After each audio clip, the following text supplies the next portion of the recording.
বাংলার বাড়ি প্রকল্প উপভোক্তাদের নিয়ে আলোচনা সভা অনুষ্ঠিত হল উত্তর দিনাজপুর জেলা করণদিঘি ১ নম্বর গ্রাম পঞ্চায়েতে। এই দিনে সচেতনতামূলক আলোচনা সভা উপস্থিত ছিলেন বিধায়ক Goutam Pal, Karandighi BDO Jayanta Debabrata Chowdhury, joint BDO Bappaditya Roy, IC Sanjay Ghosh সহ অনেকেই। বিধায়ক গৌতম পাল বলেন, প্রথম ধাপে করণদিঘি ব্লকে ১৩টি গ্রাম পঞ্চায়েতে প্রায় ১১,০০০ আবাস উপভোক্তার ব্যাংক অ্যাকাউন্টে ৬০,০০০ টাকা করে ঢুকেছে।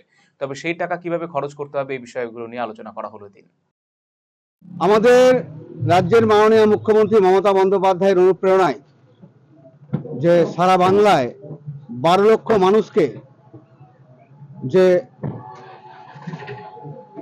৬০,০০০ টাকা করে প্রাথমিকভাবে দেওয়া হয়েছে আবাস যোজনার ক্ষেত্রে, অ্যাকাউন্টে ঢুকেছে এবং ৬০,০০০ টাকা জানলা লেভেল করার পরে আবার দেয়া হবে। তো তার জন্যই কেন্দ্র সরকারের বঞ্চনা সত্ত্বেও যে রাজ্য সরকার টাকা দিয়েছে, সেজন্য আমরা একজন বিধায়ক হিসাবে আমরা বিভিন্ন জায়গায় মিটিং করে করে মানুষকে বুঝিয়ে বুঝিয়ে তারা যাতে ঘরটা করে, সেই টাকাটা যাতে অন্য পারপাসে খরচা না করে, তার জন্য তাদের সঙ্গে একটা একটা আলোচনা সভা আমরা সব জায়গায় করছি। আজকে তারই সভা করণদিঘি পঞ্চায়েতে ছিল।